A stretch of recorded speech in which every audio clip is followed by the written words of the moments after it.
Oggi scopriremo come preparare la vera caponata siciliana. La caponata è un classico che non passa mai di moda.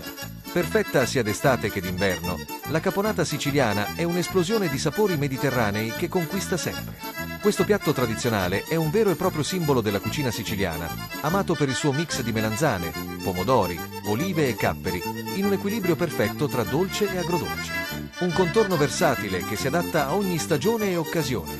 Ingredienti: 2 melanzane grandi, 200 g di pomodori pelati, 2 coste di sedano, una cipolla, 50 g di olive verdi denocciolate, 30 g di capperi sotto sale, 50 ml di aceto di vino bianco, 2 cucchiai di zucchero, olio extravergine d'oliva, sale e pepe quanto basta.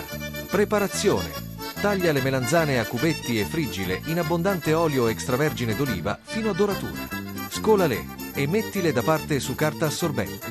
In una padella soffriggi la cipolla tritata con un filo d'olio. Aggiungi il sedano tagliato a pezzetti e cuoci per qualche minuto. Unisci i pomodori pelati schiacciati, le olive denocciolate e i capperi sciacquati. Cuoci tutto a fuoco lento per circa 15 minuti. Aggiungi le melanzane fritte e mescola bene.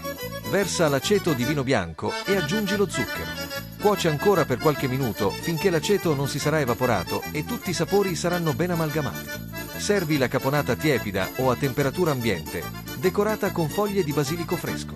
La caponata è un piatto che racconta una storia, una tradizione che si tramanda da generazioni, perfetta per chi ama il vero sapore della Sicilia.